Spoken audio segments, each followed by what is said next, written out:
High বলে দে। Hello. সকাল সকাল ছাদে এসেছে চান করতে, স্কুলে যাবি? হ্যাঁ। যা, দেরি হয়ে গেল তো, 9:30 বাজে। 9:30 বাজলেই বা তোমার 12টার সময় স্কুল বসে। আমি তো। গুড মর্নিং বন্ধুরা, কেমন আছো সবাই? আশা করি সবাই ভালো আছো, আর আমিও ভালোই আছি। কিন্তু ছাদে এসে মনটা আমার খারাপ হয়ে গেল। আমি ধনের বীজ লাগিয়েছিলাম, ইঁদুরে সব একদম খুঁটে খুঁটে খেয়ে নিয়েছে। কালকে দেখলাম বেশ একটু একটু করে শেকড় বেরিয়েছে, মানে গাছ হবে। ওমা দেখছি আজকে সব খুঁটে খুঁটে খেয়ে নিয়েছে, একটা নেই। কি রাগ ধরছে ব্যাং, খুব রাগ। তাও তো চাপা দিয়ে দিয়েছিলাম, আমাদের বস্তাটা দিয়ে চাপা দিয়ে দিয়েছিলাম, দিয়ে ওর ওপর একটা কাঠ চাপা দিয়ে দিয়েছিলাম। ওটাকে সরিয়ে ভেতরে ঢুকিয়ে একদম ষষ্ঠী পুজো করে দিয়েছে। কি বলবো বলতো, আমার খুব রাগ ধরছে। আমি ভালো ক্যারেটের মধ্যে ইয়ে করবো। হ্যাঁ ভালো লাগে বল, ওরকম আমাদের ছাদে অত ইঁদুর ছিল না, আছে বই কি, তবে ওরকম ফুল গাছ টুল গাছ খেত না। গুবলু পটি করে খালি গায়ে ওখানে দাঁড়িয়ে আছে নিচে। আমি ছাদে এলাম গাছগুলো দেখতে। জল দিয়েছি তো কাল বিকেলবেলা, অনেক জল আছে, কিন্তু জল লাগবে না। কিন্তু এই গাছগুলো দিতে পারলে একটু ভালো হতো, একটু দিয়ে দিই, দিয়ে নিচে যাবো, আবার রান্না করবো। টাটা, চান করতে। আমি ভাবছি ছাদে একটু ধনে চাষ করবো, মা তার হলো না। সমস্ত মানে বীজগুলো খুঁটে খুঁটে খেয়ে নিয়েছে, আর একটাও নেই। কালকে 2-4টে মতন খেয়েছিল বলে আমি চাপা দিয়ে দিয়েছিলাম বস্তা দিয়ে। আজকে আবার দেখছি বস্তার ভেতরে ঢুকে পড়েছে, দিয়ে একদম খুঁটে খুঁটে খেয়ে নিয়েছে। একটুও নেই। কি বলবো, সত্যি আমার ভীষণ রাগ হচ্ছে। আমি এত কষ্ট করে বীজ নিয়ে এসে লাগালাম, কিন্তু হলোই না। ওই রকম বীজ হবার আগেই খেয়ে নিল ইঁদুরে। ইঁদুরে যেরকম মানে ধনে খায়, বীজ খায়, আমি জানতাম না। তো চাকগে, যেটা চলে গেছে সেটা আর ভেবে কাজ নেই, তাই না বলো? তো নিচে এলাম, নিচে এসে আমি এই যে ভাত বসিয়ে দিয়েছি। আর মিষ্টি কুমড়ো ছিল একটু ফ্রিজের মধ্যে, অনেক দিন আগে যেটু নিয়ে এসেছিল। তো এবার রোজ না রোজ একটা না একটা চচ্চড়ি হচ্ছে, তো মিষ্টি কুমড়োটা আর কিছু করা হচ্ছে না। আজকে সেই রকম চচ্চড়ি করার মতন কিছু নেই। তো ভাবলাম তাহলে মিষ্টি কুমড়োটা যেটুকু ভেজে দিই। যেটু আবার মিষ্টি কুমড়ো ভাজা খুব ভালোবাসে খেতে। আর মিষ্টি কুমড়ো ভাতে খেতেও ভালো লাগে, কিন্তু মিষ্টি কুমড়োটা কাঁচা হতে হবে, মানে কাঁচা একটু সবুজ সবুজ হলে সেই মিষ্টি কুমড়োটা ভাতে দারুণ লাগে খেতে। আর একটু সুতো সুতো থাকবে, একদম মাখো মাখো, সে আঠা আঠা যে কুমড়োটা হয় না, ওটা আবার ভালো লাগে না খেতে। আমাদের বাড়িতে কাঁচা কুমড়ো ভাতে খুব খায়, আমার খুব ভালো লাগে। বেশ ঝাল করে মাখলে গরম গরম ভাতের সাথে দারুণ লাগে খেতে।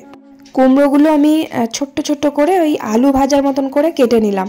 ওইভাবে ভাজলেও ভালো লাগে, আবার পাতলা পাতলা করে সেই 4 চৌকো করে কেটে ভাজলেও ভালো লাগে। আমি তো এভাবেই ভাজি, একটু কালো জিরে তারপর শুকনো লঙ্কা ফোড়ন দিলেও ভালো লাগে বেশ খেতে। তো তার জন্য আমি এইভাবে ভাজি। তো ভাত হয়ে গেছে, ভাতটা ফ্যান ঝরিয়ে নিলাম।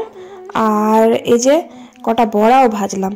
বড়াটা পাতলা পাতলা করে পেঁয়াজ দিয়ে লঙ্কা দিয়ে ভাজলাম। বড়া আজকে ভাজার ইচ্ছে ছিল না, তো বাবা বলল খুব খিদে পেয়েছে, আমাকে 2টো ঝাল করে বড়া ভেজে দাও পেঁয়াজ দিয়ে।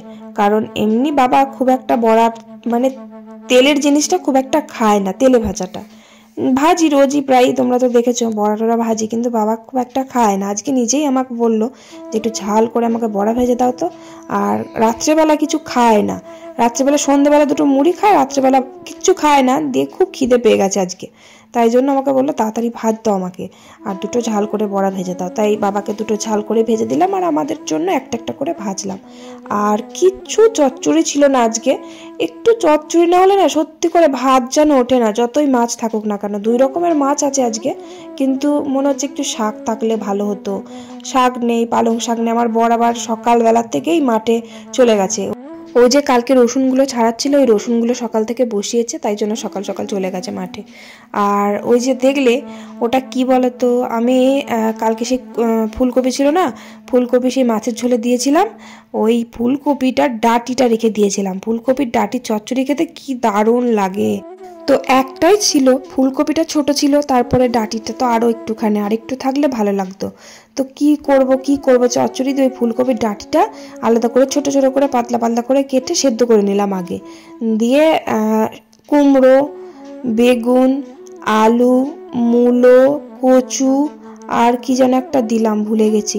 তো ওই হ্যাঁ গাজর, সব কিছু দিয়ে একটু চচ্চড়ি করব ভাবছি।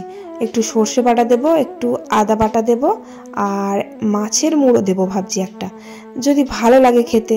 এরকম কখনো করিনি, এত কিছু দিয়ে এরকম চচ্চড়ি করিনি। তবে ফুলকপির ডাঁটি চচ্চড়ি করেছি, কিন্তু এইভাবে কখনো করিনি। দেখা যাক না কেমন হয় খেতে। আবার বাঁধাকপি না চচ্চড়ি খেতে খুব ভালো লাগে, কেমন বলো তো, ওই মাছের মুড়ো দিয়ে মূলো, তারপর বেগুন, শিম দিয়ে সর্ষে বাটা দিয়ে করতে হবে, কি সুন্দর লাগে। শুধু সর্ষে বাটা দিলেও হবে না, আবার একটু আদা বাটাও দিতে হবে। মাছের মুড়ো দিলে ওই চচ্চড়িটা এত ভালো লাগে না খেতে, আমার তো খুব ভালো লাগে। বাঁধাকপি আনলে এবার তাই করব, কারণ বাঁধাকপির ডালনা খুব খাওয়া হলো এইবার, গরমকাল থেকে বাঁধাকপি খেয়ে আসছে, আর ভালো লাগে না বাঁধাকপি খেতে। মানে এখন তো যে দেশি বাঁধাকপিগুলো ওটা না, যেগুলো ফাঁপা হয় দেখবা হালকা, ওইগুলো খেতে ভালো হয়, ওগুলো হচ্ছে দেশি। আর বড় বড় সাইজে যে বাঁধাকপিগুলো হয় খুব নিটন, ওগুলো কিন্তু হাইব্রিড বাঁধাকপি, ওগুলো দেখতেই সুন্দর কিন্তু খেতে অত ভালো না, খাওয়াও অত ভালো না। আর যেগুলো দেশি সেগুলো খেতে খুব ভালো হয়। যাই হোক, তো এই দেখো চচ্চড়িটা বেশ সব রকম সবজি যেটা বললাম দিলাম, দিয়ে সর্ষে বাটা দিয়ে আর একটু আদা বাটা দিয়েছি, আর মাছের মুড়োটা দিলাম। খেতে কেমন হবে আমি তাও জানি না, কখনো করিনি এরকম, যা হবে হবে, খাবার সময় দেখা যাবে। আর এই যে দেখো খোকা ইলিশ, এই মাছগুলো জেঠু নিয়ে এসছে কালকে, তো কালকে তো আর করা হয়নি। খোকা ইলিশ তো আবার প্রচুর কাটা হয়, খেতে ভালো লাগে বেশ, কিন্তু প্রচুর পরিমাণে কাটা হয় আর অম্বল, প্রচুর গ্যাস হয়। তো ওই মাছ তো আমার গুবলু খেতে পারবে না, আর আমার শ্বশুর মশাই খায় না ওই মাছ, আর গুবলুকে আমি ওই মাছ খাওয়াবো না, কারণ প্রচুর অম্বল হয়, ওসব বাচ্চাদের না খাওয়াই ভালো। তো কয়েকটা মাছ ছিল কালকের, ওই মাছগুলো সবার হবে না, তো এবার বাবা আর গুবলু তো খেতে পারবে, তাহলেই হবে। একটা মুড়ো আমি আবার ওই চচ্চড়ির মধ্যে দিয়ে দিয়েছি, আর পেটির মাছও আছে, আবার পিসও আছে। আমার বড় ছেলে আবার ওই খোকা ইলিশ মাছগুলো খেতে খুব ভালোবাসে, আর রাত্রেবেলা আবার এই মাছ দিয়ে খেয়ে নিতে পারবে। তো কচু দিয়ে আলু দিয়ে, মানে এক পিস আলু দিয়েছি, একটা আলু দিয়েছি, আর দুটো কচু দিয়ে মাছটা একটু ঝোল করলাম। বাবাই বলেছে যে একটু ঝোল করবা মাছটা দিয়ে, ওইটা দিয়ে ভাত খেয়ে নেবে বাবা, কারণ বাবা ওই মাছটা খাবে না। আর ওই মাছটা সর্ষে বাটা দিয়ে যেমন মাখা মাখা করে, বেশ একটু ঝাল মতন ঝাল দিয়ে করবো, বেশ দারুণ লাগে। কিন্তু ওই মাছটা আমার খুব প্রিয়, ওই মাছটা খুব ভালো লাগে বেশ খেতে, তবে টাটকা হতে হবে, তবে খেতে ভালো লাগে। আচ্ছা, রান্নার কথা বাদ দাও, তোমাদের কমেন্টে নাম কয়েকজনের নেব আজকে, কালকে নিয়েছি কয়েকজনের, আজকে কয়েকজনের নেব। হায়দ্রাবাদ থেকে লক্ষ্মী মণ্ডল কমেন্ট করার জন্য থ্যাংক ইউ সো মাচ। আর শম্পা চক্রবর্তী কমেন্ট করেছো, আমি দেখতে পাইনি, আজকে দেখলাম। শম্পা চক্রবর্তী কমেন্ট করার জন্য থ্যাংক ইউ সো মাচ। আর প্রতিমা মণ্ডল কমেন্ট করার জন্য thank you so much. Rajdeep Barma comment করার জন্য থ্যাংক ইউ সো মাচ। আর দীপা রয় কমেন্ট করার জন্য থ্যাংক ইউ সো মাচ। এই যে দেখো রান্না আমার প্রায় কমপ্লিট, এই মাছটা হলেই হয়ে যাবে। আর একটু মুসুর ডালও করেছি, ডাল তো আমার রোজই করতে হয়। তো মাছটা সর্ষে বাটা আর একটু পোস্ত বাটা দিয়েছি, আর কাঁচা লঙ্কা চিড়ে দিয়েছি, আর কাঁচা লঙ্কা বেটেও দিয়েছি, বেশ ঝাল ঝাল করে করেছি, দারুণ লাগবে কিন্তু খেতে। এই মাছটা কিন্তু প্রায়ই আমাদের বাড়িতে হয়, মাঝে সাঝে হয়, ভালো লাগে বেশ। যাই হোক, তারপর রান্না শেষ করলাম, রান্নাঘর পরিষ্কার করে কড়াই মেজে ধুয়ে ছাদে এলাম। আজকেও জামা কাপড় আছে কাচবো, আর এখন বেশ কয়েকদিন থেকে ভালো রোদের জোর হচ্ছে, জামা কাপড় কাচি তো শুকিয়ে যাচ্ছে, বেলা হলেও শুকিয়ে যাচ্ছে, তাই জামা কাপড়গুলো আজকেও কয়েকটা কেচে দেবো। খুব বেশি নেই, আমার 2-4টে জামা কাপড়ই আছে আজকে।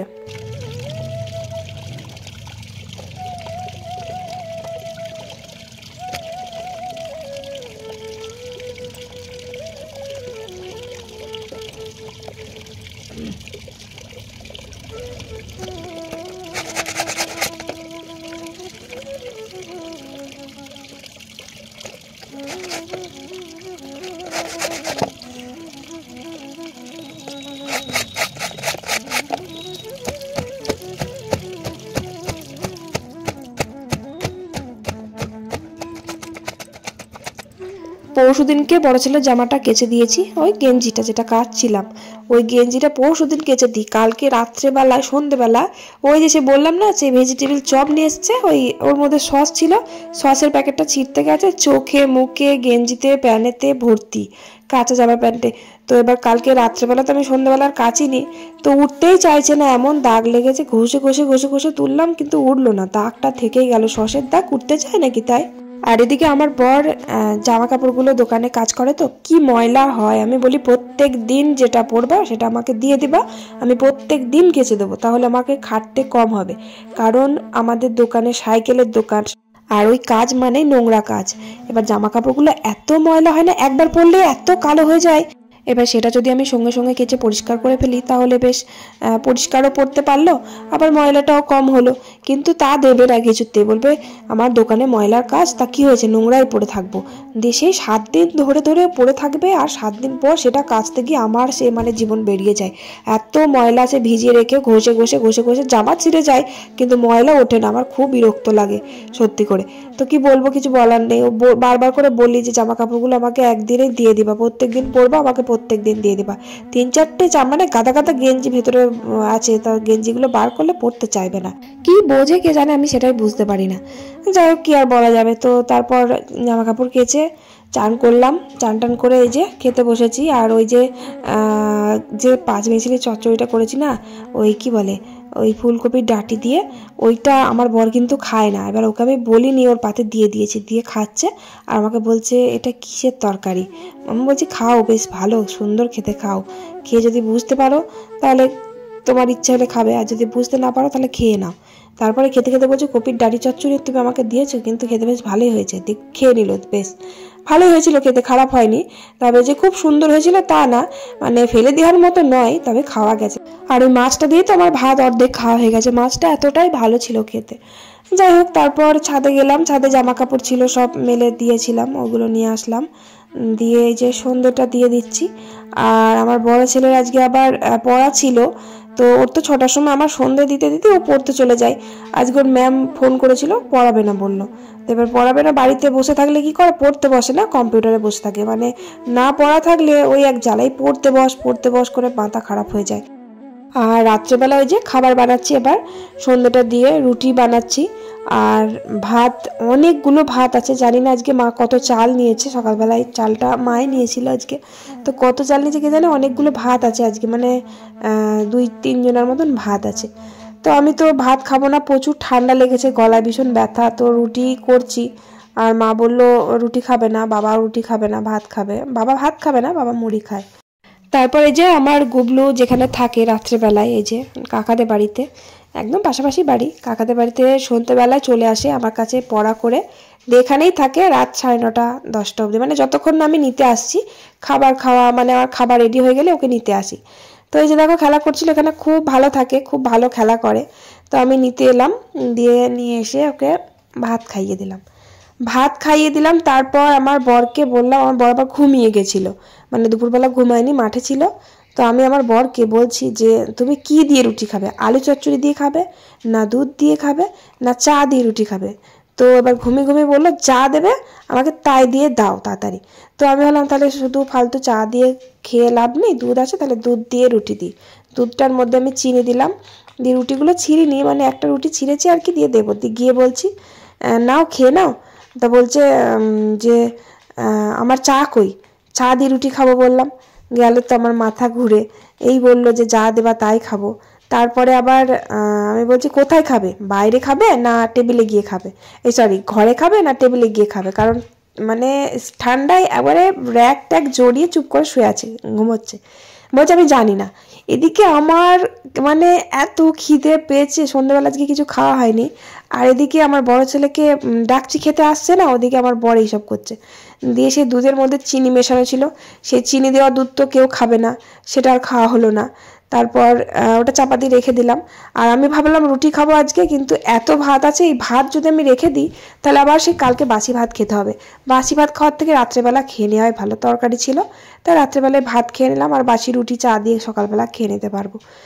একটু ডাল ছিল, মুসুর ডাল ছিল, আর ওই মাছের ঝোল ছিল, ওই মাছের ঝোল ও মুসুর ডাল দিয়ে মাছ দিয়ে ভাত খেয়ে নিলাম। বড় ছেলেকে বললাম দুটো ভাত খামার সাথে, ও তো রুটি মানে চেহারাটা দিন দিন এত রোগা হয়ে যাচ্ছে রুটি খেয়ে। আমি বললাম দুটো খা ভাত, মানে আমি খেয়েও আরও দুটো ভাত ছিল। তো এবার ওই ভাত কটা মানে না কারোর কালকে হবে না আবার রেখে দেবো, তাই আমি ওই ভাত কটা রেখে দিলাম না। তো যাই হোক, তো চলো আজকের ব্লগটা এখানেই শেষ করলাম। ভালো লাগলে একটা লাইক করে দিও, আর অবশ্যই কমেন্ট করে দিও। চলো আজকের মতো tata, bye bye, good night.